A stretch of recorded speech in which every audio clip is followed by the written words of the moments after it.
T Singh आप सभी का स्वागत करता हूं। साथियों, आज इंटरनेशनल योगा डे मनाया जा रहा है। आप सभी जानते हैं साथियों, भारत भूमि वीरों की भूमि रही है, योग भूमि रही है और धर्म गुरुओं की भूमि रही है। यदि हम स्वस्थ हैं तभी हम बेहतर कार्य कर सकते हैं। इसलिए निरोगी काया करने के लिए, अपने आप को स्वस्थ रखने के लिए योगा करना बहुत ज़रूरी है। साथियों, आज हम ऑफिसों में काम करते हैं, अनेकों प्रकार का स्ट्रेस होता है, 10 से 5 की नौकरी होती है, बॉस का बोझ होता है, घर की समस्याएं होती हैं, सामाजिक समस्याएं होती हैं, उनसे निकलना बहुत मुश्किल होता है।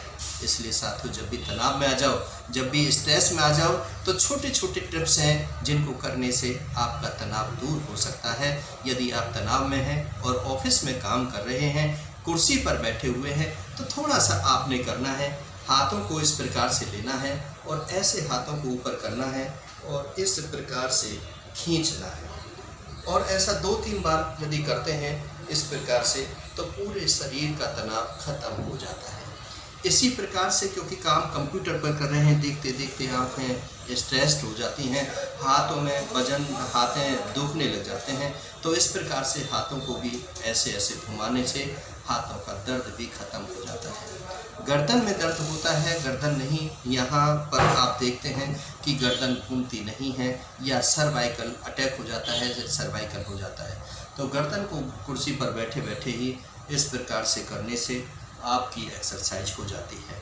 यदि कई बार बैठे बैठे आप नहीं उठ पाते हैं, तो थोड़ा सा उठ करके खड़े हो जाएं और खड़े होने पर इस प्रकार से थोड़ा सा अंगड़ाई सी लें, तो उससे पूरा शरीर खिंच जाता है। पंजे के बल पर हो जाए और पंजे के बल पर ही एक बार इस प्रकार से इस साइड में लें और दूसरा इस साइड में लें, तो पूरे शरीर का जो तनाव मांसपेशियाँ हैं वो खिंच जाती हैं। ऐसे ही यदि आप बैठे हैं और बैठ कर के खड़े हुए हैं, तो पीछे गर्दन को लेकर के जाएं, दाएं गर्दन को लेकर के जाएं, बाएं गर्दन को लेकर के जाएं, नीचे गर्दन को लेकर के जाएं, हाथ से आगे की तरफ प्रेस करें और गर्दन से पीछे की तरफ प्रेस करें। ऐसा करने से आपका सिर का दर्द भी दूर हो जाता है और थकावट भी दूर हो जाती है।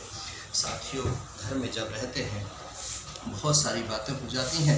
बुजुर्ग एज में तो आप समझते हैं कि दवाइयों का सेवन करते हैं और हम बिस्तर से नहीं उठ पाते हैं, बहुत सारा पैसा हम अस्पतालों को दे देते हैं, लेकिन उस समय पर भी क्योंकि हाथों से हम चम्मच भी नहीं पकड़ सकते हैं, रोटी भी नहीं खा सकते हैं, तो बैठे बैठे ही हम हाथों को इस प्रकार से भी घुमाते रहें, करते रहें।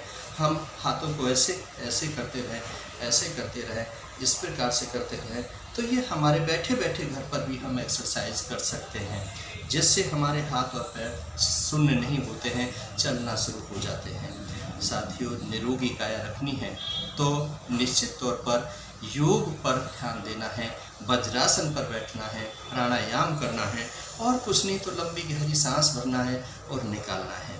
ऐसा तो हम कर ही सकते हैं, क्योंकि पेट की जो आते हैं उनमें जो मलबा भरा हुआ है, जो सूख गई है, कॉन्स्टिपेशन रहता है और उसमें आपका दिमाग काम नहीं करता है, मेमोरी लॉस हो गई है, याद नहीं आता है, लोगों के नाम भूल जाते हो, लोगों की शक्ल याद रहती हैं, तो ऐसी स्थिति में आप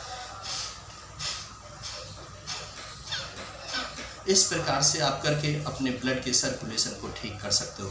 अनुलोम विलोम करके भी आप जो है एक नाक को बंद करके दूसरी से सांस छोड़ना है, दूसरी को बंद करना है, पहली से छोड़ना है, ऐसा करके अनेकों बीमारियों से मुक्त रह सकते हो। साथियों, योग दिवस पर हम एक दिन ही योग न करें, इसको अपने जीवन में लेकर के आएँ, क्योंकि हमारे भारतवर्ष के लोग यदि स्वस्थ रहेंगे तो अधिकतर जो पूंजी, जो पैसा हम बीमारी में खर्च कर रहे हैं वह हमारा बच जाएगा। और पहले लोगों में कम कमाते थे, मोटा खाते थे, मोटा पहनते थे, स्वस्थ रहते थे, लेकिन आज लाखों रुपए का पैकेज होता है, लाखों रुपए कमाते हैं, लेकिन फिर भी स्वस्थ नहीं रहते हैं, क्योंकि उनकी दिनचर्या ठीक नहीं है। इसलिए 5 से 10 मिनट आप ज़रूर सुबह योग में गुजारें, योग क्रिया में लाएं, आसन पर बैठें और प्राणायाम, व्यायाम करें, योग करें, निरोग रहें। इन सब बातों के साथ आपका बहुत बहुत शुक्रिया, बहुत बहुत आभार।